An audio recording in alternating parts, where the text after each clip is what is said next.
Oh, first of all, I'm just happy that college football is back. It is. I love pro football. I love football in any form. I love high school football. I recently watched 7, 8, 9-year-olds play football about a week ago. I watch football in any way, shape, or form. Flag, tackle, touch, you name it. I watched The Office. When they had their inter-office football game. I watch anything that's football related.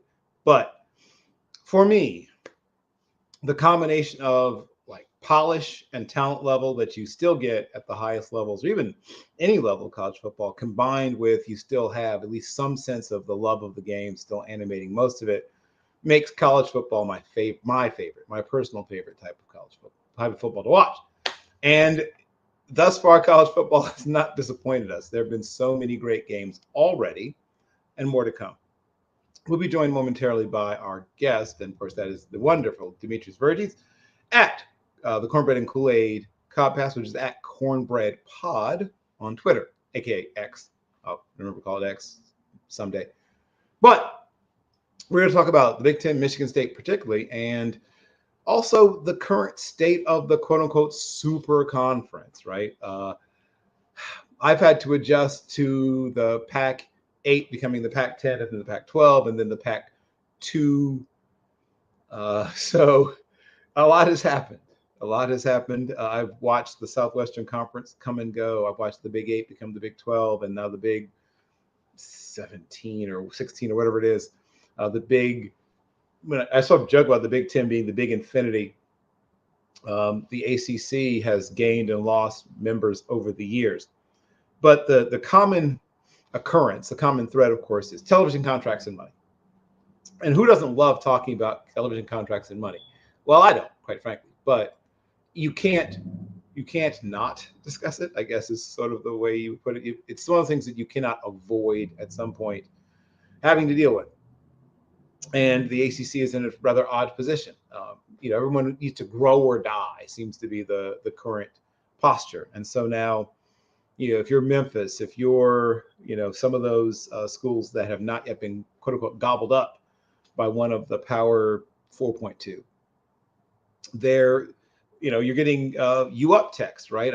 I joked around when we had our friend Alex Brown, who at that time was with Southern Miss, now at Ole Miss, SMU, which is Southern Methodist, now at Ole Miss, about the fact that I knew that the higher ups within the Southern Methodist administration must be getting basically, like I said, you up text from, well, I was talking about the Big 12 at the time, but obviously the ACC swooped in and other conferences have swooped in and gotten teams that usually would be outside of their sort of cultural and geographical footprint. And geographical and cultural footprint are, I won't say meaningless nowadays, but they certainly mean less than they did. It just means less, right? Where you are, who you play, what everyone's used to thinking of when they think of your program have all changed and changed quite dramatically in the last few years. And whether we like it or not, and there are, once again, advantages and disadvantages. We're going to get to see some amazing games this week and the weeks after that and the weeks after that.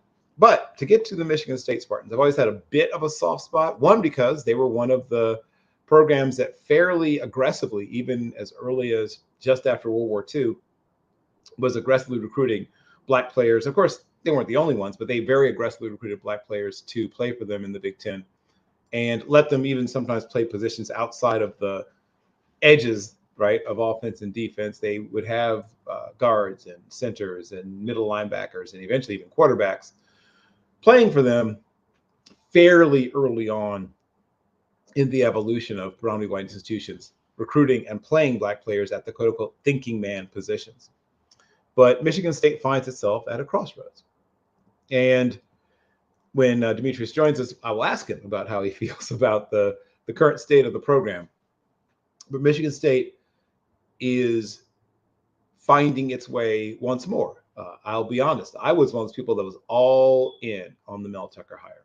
And I think Mel Tucker, if not for a variety of self-inflicted wounds, was on his way to an absolutely great career as a head coach at the collegiate level. And perhaps even beyond that, he obviously had a fair amount of pro connections and experience as well. But to just briefly touch upon Mel Tucker, I don't want to the point is that he did things, unconscionable things that brought down his administration as a head football coach, despite his talents, despite what he was as a recruiter and other things that you want to talk about. They now have Jonathan Smith in place, who I think, first of all, is a solid human being, which is one of the things we wanted to make sure of. They have the Terrapins, and they're going to Maryland. Then they have Prairie View, which HBCU. I always glad to see HBCUs get a chance to play up. And then Boston College, the dangerous Boston College, they have on the 21st. So that's the next few games they have. And Maryland is not an easy out. It has not been a team. They get somebody every year, right? They may not be a team that people think of as a truly dangerous program yet, at least, but they're located in, obviously ACC country. They recruit I grew up in the Virginia Beach area, Norfolk, Virginia Beach, in the Tidewater, 757. That is an area that Maryland has effectively recruited for many years. And obviously Michigan State, and I've just been joined by our host. So I will add him to the show. By our guest, sorry, not him to the show. But they are dealing with a recruiting footprint that is not a traditional Big Ten recruiting footprint. Penn State was the only other Big Ten school that really traditionally and for an established period of time has recruited the Delaware, Maryland, Virginia, North Carolina area until Maryland joined the conference. You had Penn State only mining that area. But you don't want to hear me jibber jabber about Maryland's recruiting footprint when we've got your friend in mind, and most importantly, our man established in the hearts and minds of everyone who loves the Spartan Legion of Michigan State. How are we doing, Mr. Demetrius Burgess? Hey, Bill, how are you today? Good to be here. Good to be here with you. I was going to ask you about how you felt about the current state of the Michigan State program, talk a little about Maryland's, the challenges they present, and then touch on sort of the conference, this metastasized version of the conference. But I'll start with this particular game. At one point, this was a game that I was super excited about, a couple of years ago, because the Big Ten was going to be bringing more and more, up and coming Black head coaches. And now Mike Locksley is the third longest tenured. A lot has happened in the last couple of years in the Big Ten. Right. Locksley went from being a new coach to now the third longest tenured coach in the conference. But take me through this game and the state of the Michigan State program. So right now, obviously, a lot with the program is in flux/transition, right? We bring in Jonathan Smith over from Oregon State. He brings over 60 new players. So you can imagine, right? You can imagine with a team that knew to each other. Deion Sanders. Exactly. At 60 new players, but he brought over a quarterback that we like. He brought over a lineman to help us revamp a line. But today is going to be a difficult game, I'll be honest. Right? We struggled a little bit against Florida Atlantic last week. Maryland's secondary presents challenges. The biggest thing to a quarterback who looked like a young quarterback getting his first real taste, right? So today you're looking for growth. If you're a Michigan State person, you're not looking for a shocker. I think they have the potential to do it, but the simple truth about Michigan State today and all year is as Aiden Childs goes, so goes the Spartans football team. I think there's guys at other positions, solid tight end at Velling with Velling, but I think that this is a transition year. This is a year of growth for the football program, and this is the year where 2 years from now you're going to look back and say, hey, they made some really good strides. Today, in particular, is a really good battle. So what I want to see is guys performing. I want to see Childs make good football decisions. There's throws and there's decisions. You want to see that. I like to see Nate Carter be established as a Michigan State running back. 4, 5, 7 yards a carry and just keep pounding. You'll get big plays. I'd like to see Montorie Foster have a couple of touchdown catches, right? So some of those things, but it's really a bunch of transfers starting to understand the system. And Maryland's a good challenge, and Loxley's I like him as a coach for obvious reasons that you and I agree on.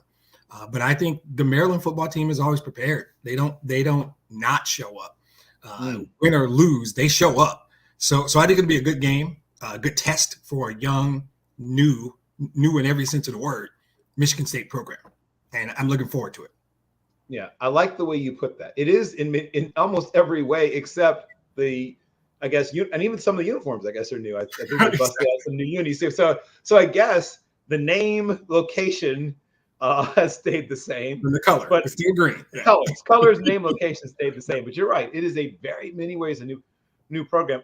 I remember half losing my mind when on the 2 deep at Colorado a couple years ago, 39 of 44 on the 2 deep were new players, right? And I thought, well, I'll never see that again. Well. Exactly. Yeah. Well, welcome to 2024 and the new college football. I don't know if it's that on the 2 deep. It's probably a little less, but slightly less. Yeah.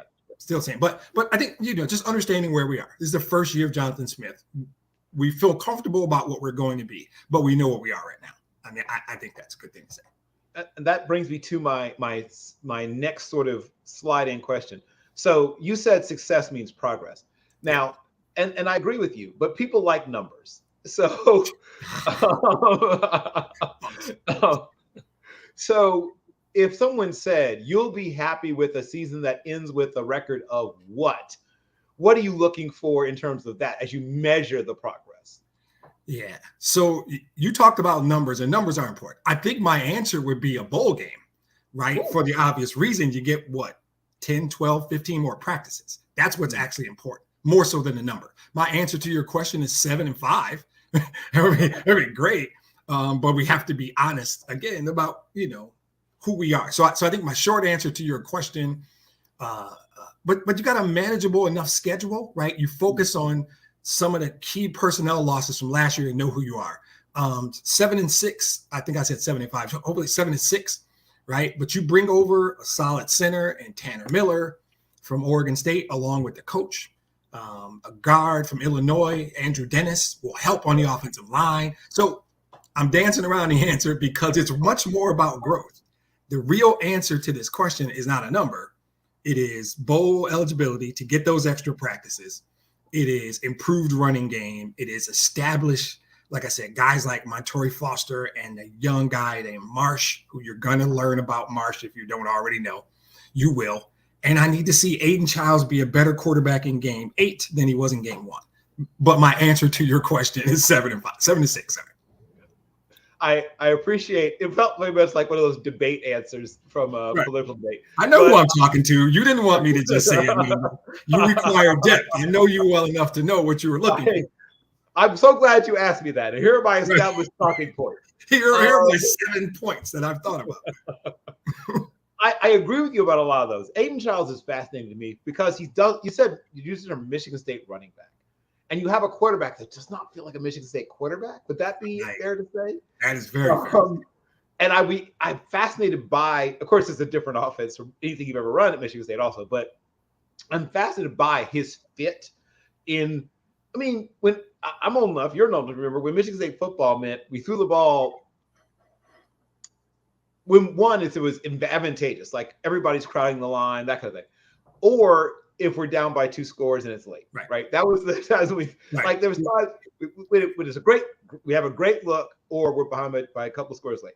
That was when Michigan State threw the ball more than a sprinkle, basically. Right. When Lorenzo White was tired, when Kenneth Walker was tired, when TJ Duckett was tired. That's exactly. Give him a blow. Right, exactly. We'll throw the ball to a tight end. Give him a blow. Exactly. Michigan State football for a long time meant a Michigan State running back, a Michigan State quarterback who avoided mistakes, a Michigan State offensive line that leaned on you and, had at least 1 or 2 definite pro prospects. And then Michigan State defense that had tough guys in the interior, fast-ish to fast guys on the exterior, and at least one guy who was going to light you up somewhere in the middle of the linebacker core. At least one true slobber knocker hitter. That from the early 1970s when I started watching Big Ten football until very recently. Now I look at a team where the linebackers are basically guys who would have been defensive backs not that long ago in some cases. I don't know who your pass rusher is, who the one who will be the pass rusher is, and you may know. But I'm excited to see this game. Maybe I'll see that person emerge. So let's talk about the defensive side of the ball, because that's what I used to. Michigan State's mentality and identity, branding statement was we're going to play defense no matter what happens, and then the offense will come around. Yeah. So take me through the defense and who should I be looking for? Yeah, so up front, I'm going to talk a lot about transfers, right? Because I talked about all the new players. I think Jordan Turner comes over from Wisconsin at linebacker, and he's going to make plays. Wayne Matthews, who came over from ODU, is a tackling machine. Yes, and I like both of those guys. But our guy who still fits in the throwback mode is still Cal Haladay, right? That's the guy. He's the leading tackler. He's the name you're going to hear the most. Those are the guys you're going to know. I think on the outside, a kid from Middle Tennessee State we brought over named Dunnigan. You're going to hear about like him on the outside, and another kid from Georgia State. Like I said, there's a lot of transfers. Dowse from Georgia Tech, and the kid from Oregon, Ben Roberts. They're gonna help overcome some key losses. The secondary, though, is still kind of homegrown. We lost Jaden Mangum, our top safety. That hurts because he was a coach back there. He was solid. But second leading tackler is Malik Spencer, who will be back, and he will be important. He'll play a lot of nickel, but he'll be kind of all over, right? And Dylan Tatum's a nice safety. So on all three levels, I think there is this. And here's the theme. It's going to be the theme the whole show. Transfers, right? New people who are going to come in and make an impact, but there's still enough guys who are around. There's a transfer from Arizona State, Ed Woods, that I also like. He will probably step in and start right away. So there's going to be a mix of that. Haladay, some holdovers that give you some depth and a way we play football at Michigan State. But there were key losses. And we had to overcome the graduation type losses and transfers. We lost a lot, but we brought in a lot. Like I said, these new players and guys like Dunnigan and Dowse and Roberts will help. A guy like Malik Spencer, who will play kind of all over the back there. And like I said, I like Tatum, really like Woods. So new names sprinkled in with your Cal Haladays in terms of like getting after the passer. I don't know who the guy is going to lead us in sacks yet, and I'm okay with that. I mean, I think it's cool to kind of figure it out and see that blossom and develop. But the theme at every level of the defense is new guys coming in and filling holes. And again, we know who we are, we know what that is. But those are some of the names I think you're going to hear, especially in the secondary. Cal Haladay is still the guy. If you tell me one guy, who's the guy? It's Cal Haladay. That's still the guy. Got it. Okay. Now let's sort of talk about the big solve for X, the number, whatever the number is now. It is a conference that still sort of has its root and its heart to some extent in the Midwest, but is truly a nationwide conference. What are we going to call it, Bill? You and I should come up with a name. We talk enough. We really should. The big. Yeah, I mean, it's the big conglomerate conference to me, basically, at this point. But I love it. It is. That's what I think of it as. It'll be Big 20 soon. So it's at some point those other two holdouts have to make the phone call, right? It's going to be interesting to see how they finally work some of these things out. Yeah. And I'll do a whole other show on at some point on like the future of college football, which is fascinating stuff. But we're looking now.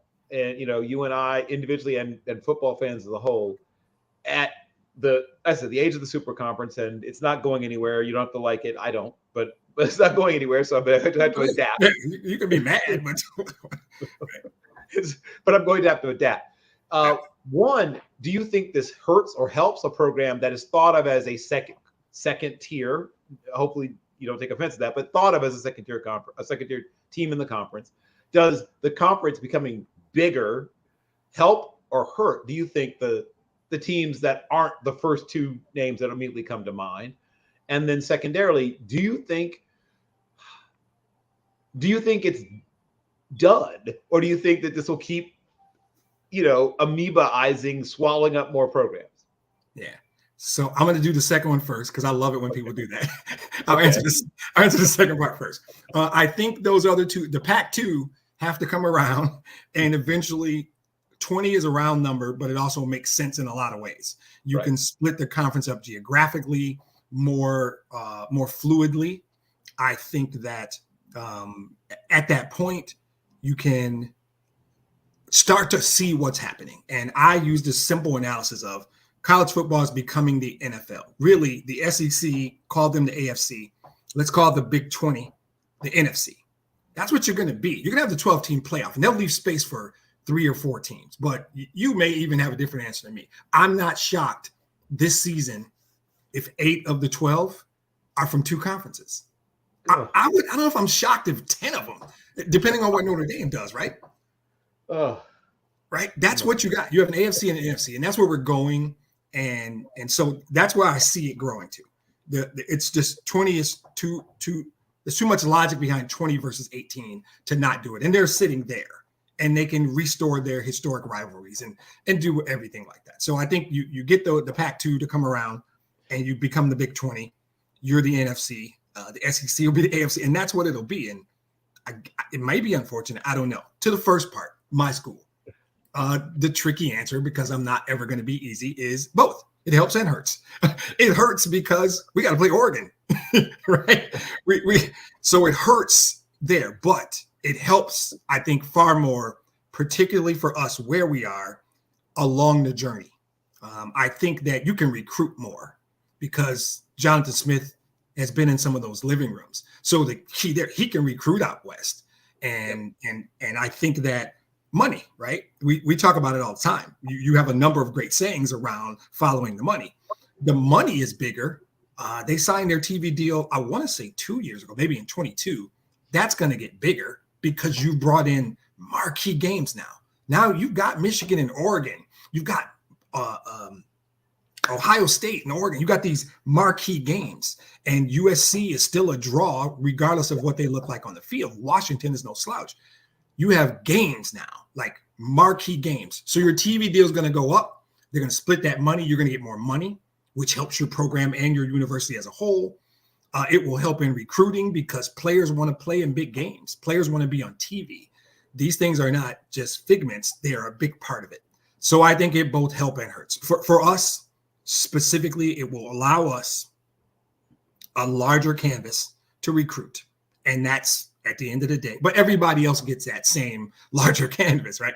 So I think it helps and hurts. For the conference, it's great. I'm not a old school, stuck in the mud, traditional. In baseball, I am, but in college football, I am not, right? So I think it's great for the conference. I think ultimately it'll be very good for Michigan State. But currently, we got to take some L's. We're going to take L from Oregon this year, and it might not be pretty. But I'm okay with that. Yeah, you brought up something very important because unlocking the West Coast, while it will be a real pain in the butt for you, like your track and field, your tennis, your wrestlers, your gymnast, going back and forth from a meet or a tournament, and then here's your organic chemistry exam at 8:00 in the morning the next day after you got on a flight at 11:00 at night Pacific time to fly back to the Midwest. Or God help you, you're at Penn State. Ugh. But but that red eye from LAX is not fun. Yeah, no delays. But unlocking the West Coast, even getting the third best kid at wide receiver from some high school in the Los Angeles area still is pretty darn good. Yeah. Texas has been available to pretty much everybody for a long time. Everybody recruits Florida and has forever. But to my knowledge, I can leave a few sort of big names, sprinkling of big names that have come from the West Coast to end up getting all the way to Lansing, but not many, like a real small number. And this number is obviously going to go up. Yeah. So let's also take a quick look at this particular season.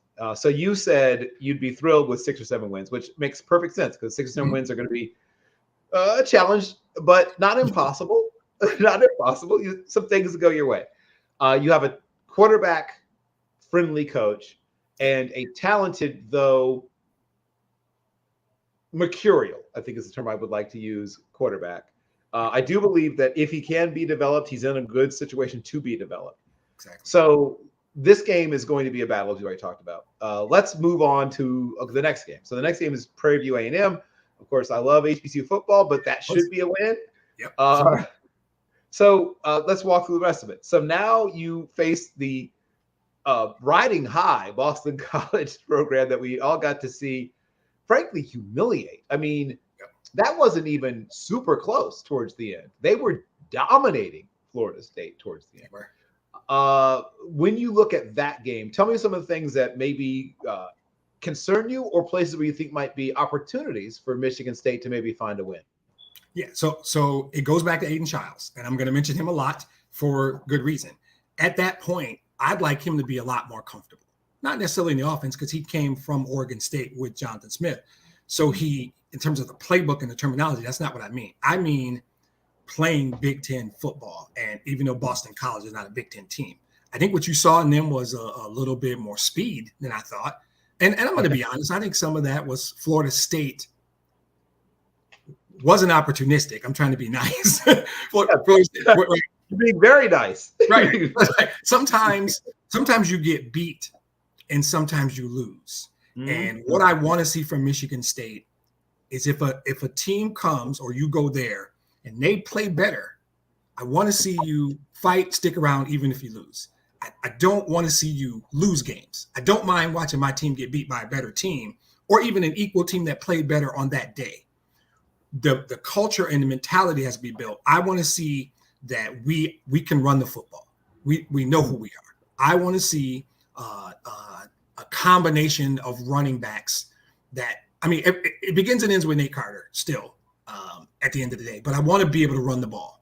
So my shorter answer to your question is I want to see a team that can run, so which means the offensive line with the two additions are starting to establish themselves and we are starting to establish ourselves on offense as a running football team.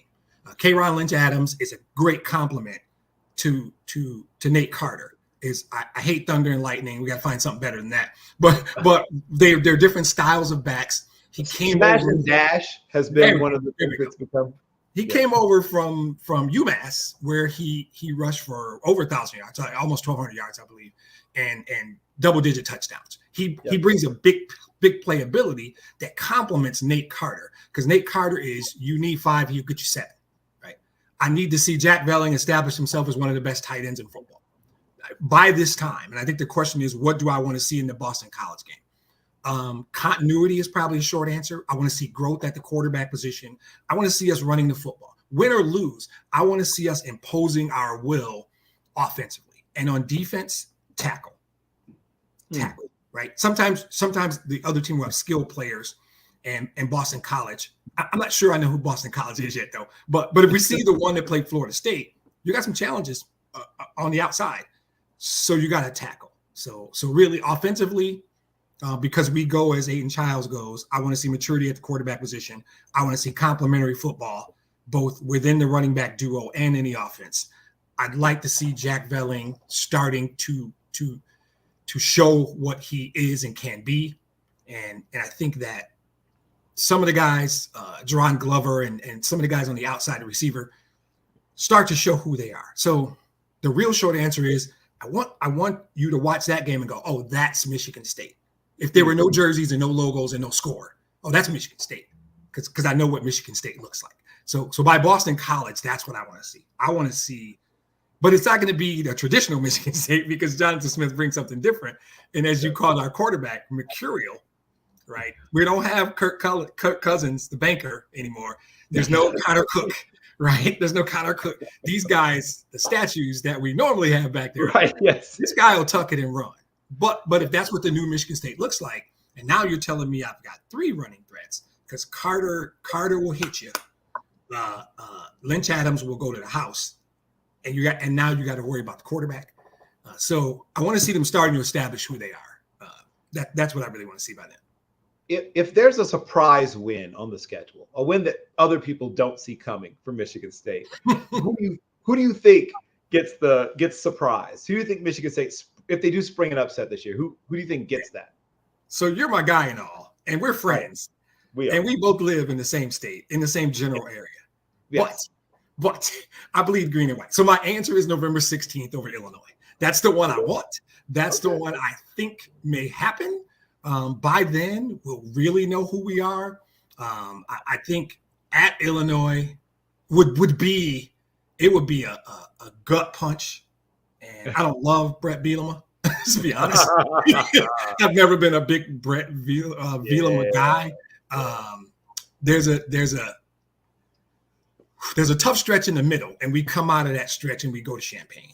So for me, it'll be like, okay, well, Oregon, Michigan, those are tough. Ohio State, we knew, but we're here, we're coming, and the way you announce that is November 16th at Champaign. That's luckily.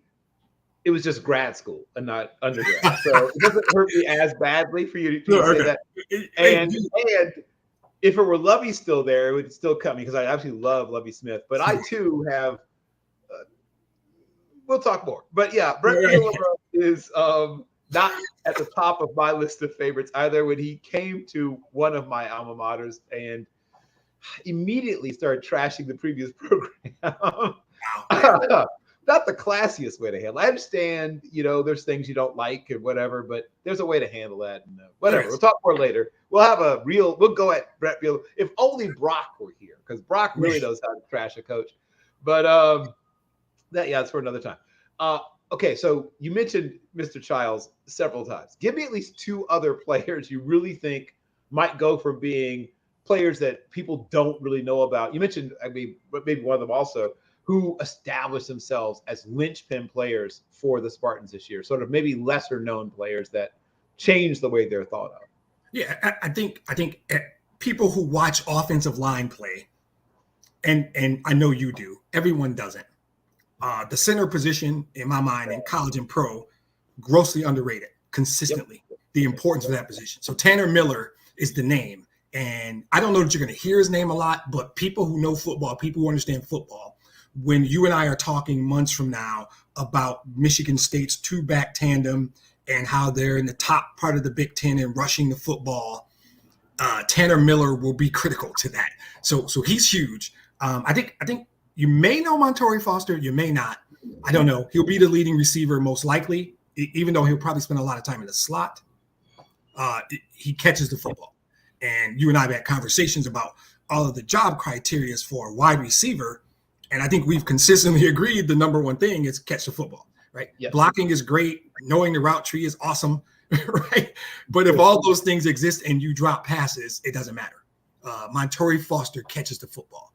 And I think tight end Jack Velling is going to be a star by the end of the year. I'm calling that one out now. You'll know his name for sure.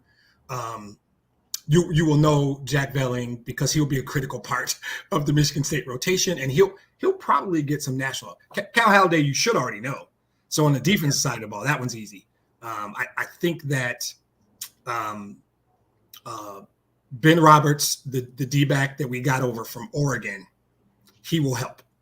He will help. But Haladay is the name on defense, and probably Wayne Matthews because he just tackles. But the big in order. Non-Aiden Childs. I think Velling actually is my first choice.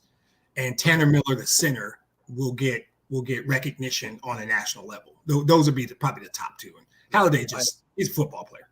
If it helps, I know that Jim Nagy at the Senior Bowl is also a fan of Mr. Miller. So he has a chance to show up. He has a chance to show up in Mobile. I'm interested. So this slides directly to my next question. Who do you think are the top three pro prospects on the current roster? Now, if it's someone who's still a year or two away, you could mention them, but are there any upperclassmen that you think have a decent chance of hearing their name called in the next draft? I hope for Nate Carter he does, because I think he's a good kid and I think he's a heck of a player. That would be Haladay might just be too small, and he's you're the scout guy. There's some measurables, unfortunately, for that are going to hurt Cal Haladay. I think Tanner Miller for sure, right? We just talked about him. I think the guard that came up from Illinois, Andrew Dennis, might have some prospects. Yeah. Yep. I like him. Velling I've talked about, right? So I think Montorie Foster could play on Sunday in some scheme, I think. And Yeah, again, I mentioned Wayne Matthews a lot. He's stepping up in class. He's stepping up in weight class. No disrespect to ODU, but he is. And Malik Spencer, I'll talk about that nickel. There we go. Okay. I'll talk about Malik Spencer at the nickel. Yeah. Those are some names I like. And now all these require guys to keep getting better, keep growing. Right. So those are the guys I think I like most in terms of potentially playing on a Sunday. If Cal Haladay was 3 inches taller, and you could tell me what Cal Haladay would need. Well, it's first of all, if I'm the special teams coach, I'm in his ear, right. Because the ticket for him to have a long, successful NFL career is to become a guy who's on at least 4 special teams units. Yeah. And I think the way football is headed, they can find a role for him, at least in situations on defense. But I don't think he's an every down defender just because of some of the things you just mentioned. He's too small. But there should be there should be a place for certain people. Right. Like I look at certain defensive minds who would figure it out, but he wouldn't be for everybody. Right. He's a very specific kind of player, and so. But special teams is his ticket to being in the NFL for a while, maybe long enough for someone to say, "Oh, let's try you at nickel linebacker." Let's see how you do. That kind of thing. But I think you're right. I think teams could be a future for him because he's just a football player. He's just got there's no coach in college football that wouldn't want a Cal Haladay on his roster. So. Correct. No matter what level of football, everybody's going to love a guy like him because he, as you say, makes plays. He figures it out. He gets people organized. He's a natural leader. All this stuff. And coaches, I tell people that coaches will take predictability over talent more often than you think. The guy that might know what you're going to do in a key situation. Exactly. Yep. Right. Exactly. Over the guy that I'm not sure I know what you're going to do. Super talented, right? We've seen it a few too many times. Yep. So that brings me to the next thing about a little bit about recruitment, and then we'll about 10 more minutes. We'll wrap this thing up. So we talked about opening up the West Coast. What else do you think is the key to holding your own? I think is the term I would use. I mean, you're going to win some recruiting battles. Obviously, Michigan State does win some recruiting battles, but there's reasons why you're not going to be in the top 5 or 10 or sometimes even 20 of the national rankings. Right. So for where you're going to be competing against that quote unquote second tier, which I'm not using as a disparagement, but simply in people's mindsets. Yeah. And also teams outside of your conference, but who are looking at similar types of players, 3-star players, the occasional 4-star. Tell me what is the secret, one, to building on that so that maybe you are occasionally also in the mix for some of those high 4 stars and maybe even occasional 5-star on occasion. And securing your gains so that these guys don't end up getting plucked off your campus after they have a great sophomore season, that kind of thing. Yeah. I think it starts with a culture, right? Establish your identity. Who are you? Who is Michigan State? Because then you can go tell a kid, and equally as importantly, you can tell his parents, we're going to develop your son, and he's going to be a better football player when he leaves Michigan State than when he got there. Because you and I know their recruiting tactics. And for some of these kids and their parents, it is, how are you going to get my son to the league? Right? So development. Send players to the league is first answer. And it's 5, 6, 7 options. I'm going to say the first one is start to develop professional football players because that appeals to a lot of recruits. And by the way, to your point, and I know you, so I know what you meant. There is no shame. There is no insult when you talk about a conference like the Big 10, the Big 18, and you say second tier.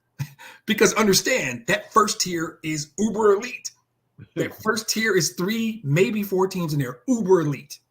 Right. The second tier, 6, 7 teams, being at the top of that group is no small feat and it's nothing to be ashamed of. So I took no offense because I think that's who we are and that's what we should be targeting. So first, send players to the league because that's a big recruiting tool.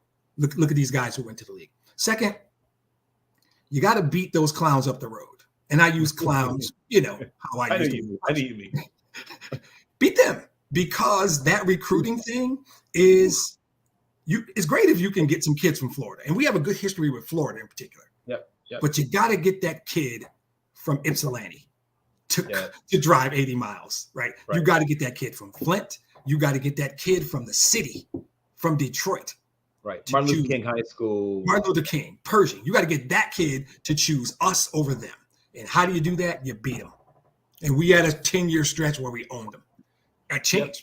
So at minimum, be competitive. So if you're putting kids in the league because you're developing them, that's a recruiting tool. Within the state of Michigan, beat those guys and you can recruit home. Because if you're not one of those 7 or 8 schools that recruits everywhere, if you're a tier 2 school, you got to recruit home. And are you going to get the 5? No, you got to get the 5-star kid from Lansing Everett. That's the kid. But you got to get a 4-star from Saginaw. You got to get a 4-star from Kalamazoo.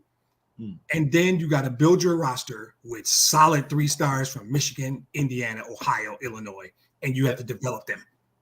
And they stay in year 4. That 3-star is a all Big Ten talent. And so you develop is the biggest word of that. Send kids to the league, beat those other dudes, recruit well within your home. And home is not just the state of Michigan because they kind of own the state. You're going to get to second tier. But we get a lot of kids from Ohio. We get kids from Illinois, Indiana. Recruit your area well. And and develop. So I think the coaching staff is big. And win games. At the end of the day, you win. Because it's all laid out. Everybody's on TV. Everybody gets games. But if you win some games and you somehow roll into the game with them next year with a solid record and game days on campus, that kind of stuff actually matters in 2024. Yeah. I won't talk NIL. I'm not going to say, steal signs. That's another way to do it. Couldn't help myself. Sorry. Send kids to the league, develop 3 stars into NFL players because there's a lot more, as you know, a lot more 3s and 4s than there are 5s. Correct. So you take a 3 and you send 3s to the league, you can sit in the living room and tell that parent, I know he's a 3, but I can get him he can get to the league in our system. And I think, winning always helps. Yeah, but I agree with all those things. And you just mentioned, you're setting up perfectly. You mentioned the coaching staff. We've talked about the head coach. Give me at least one member of the coaching staff that you think is going to be incredibly important that maybe isn't as well known as Coach Smith, and maybe someone you could see as a future head coach, but somebody that is going to be, you mentioned developing kids, and that's assistant coaches, right? That's where that happens. Who's someone you think is a great teacher amongst the assistant coaching staff that's going to help that happen? Yeah, and because a lot of the work we probably need done immediately lies on the defensive side of the ball, it would be easier to talk. It would be easy to talk the OC because of the importance of Aidan Chiles. So the OC is very important, obviously, but the defensive coordinator, and why did I just do a brain lock on his name? Oh, man. So I like our defense coordinator because I like the scheme he's bringing in, and his name will come back to me in a moment. I could just pull it up, but I don't like to do that. I'm challenging myself to pull it from my head. Our defense coordinator, I think, brings a type of scheme that will help guys get better.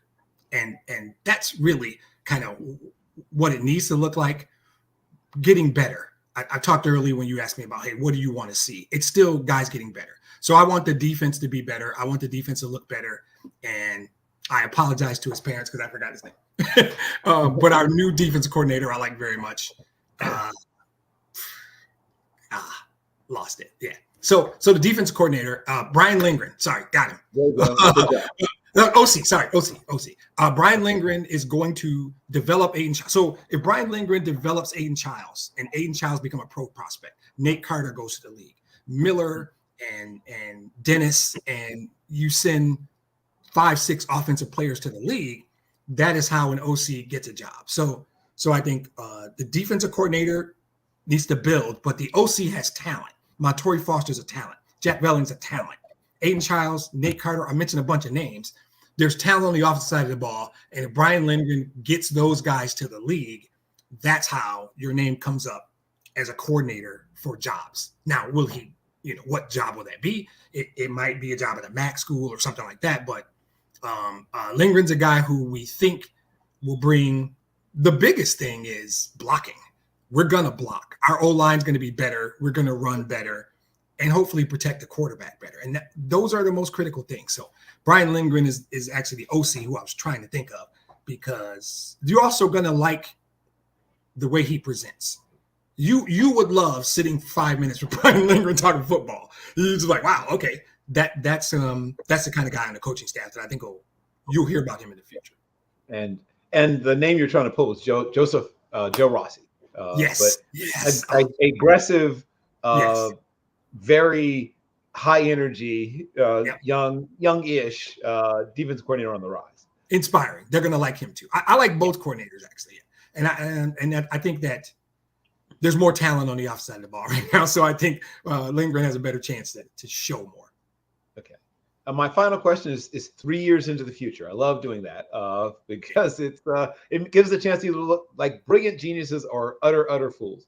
So take me 3 years down the road for this program. Where will Michigan State's program be in 3 years? Yeah, we will be going to our third straight bowl game, which is important because I mentioned early in the show, the value of bowl game practices is grossly underrated. You get these extra practices that bowl teams don't get.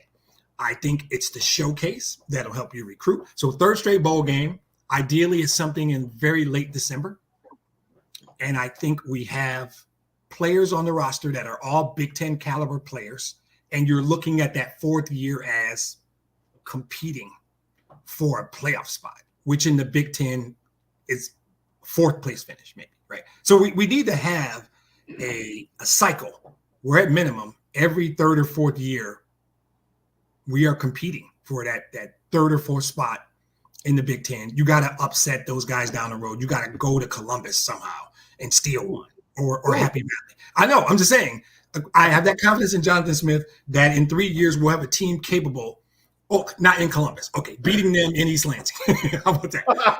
We have a team capable of whether it's Oregon, Penn State, Ohio State, or those other guys. And you notice I don't say their name. That's not a mistake, right? Stealing, you got to beat one of those guys. You got to steal those. You got to be capable of winning one of those games because those are the markers. So a team that's top 25. Capable on a good day where you play your good game of knocking off one of those big four. I'm going to call them the big four. I'm not prepared to put Wisconsin or anybody else in there, but so we're the big four in my opinion. You got to be 5 or 6 in the conference, and 5 or 6 in the conference will have you in a conversation about the playoff. I would love to say a playoff appearance. That would be fast, and if you utilize the transfer portal. If we embrace NIL a little bit more, maybe you could do that. But you said 3 years down the road. So 3 years down the road, simple. I need some landmark wins over Big Four teams.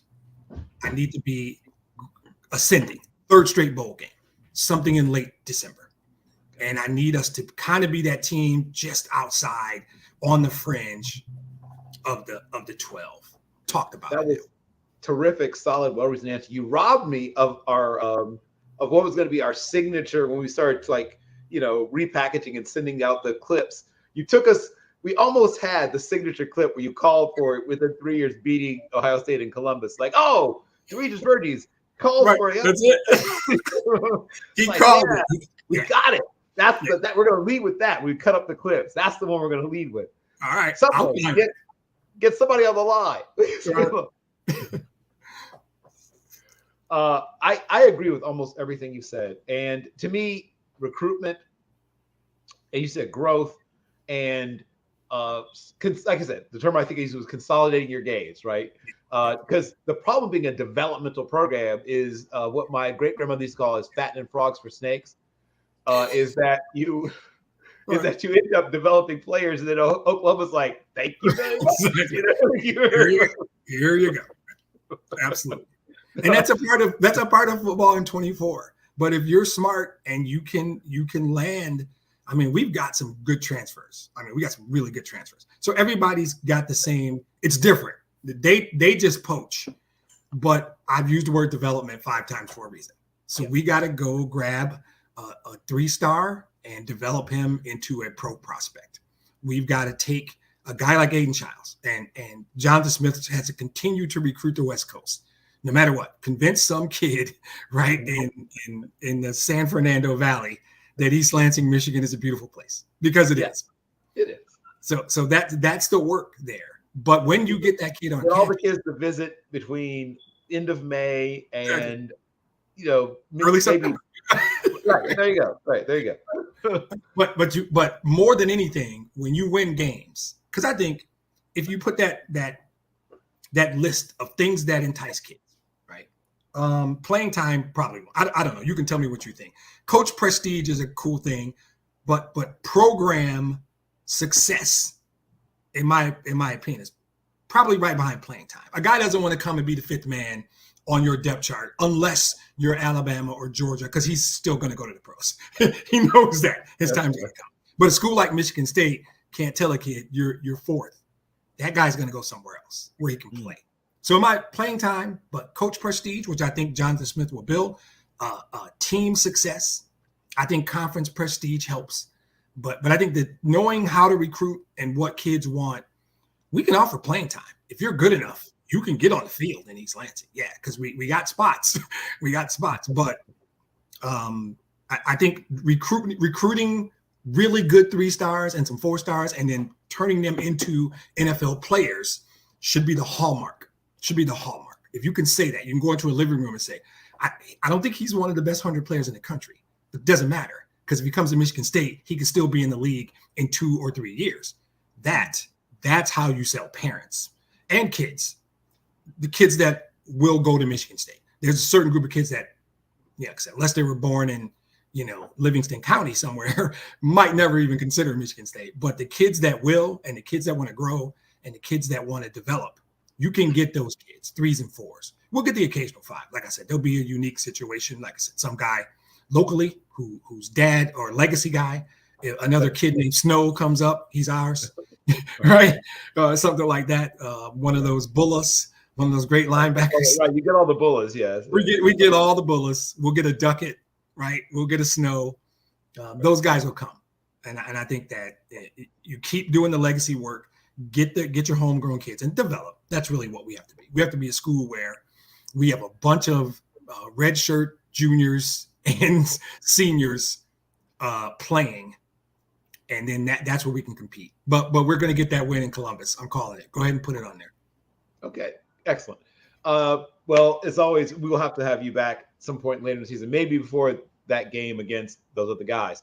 But tell people where they can find what you do, where to follow you, and all that stuff, what you've got coming up.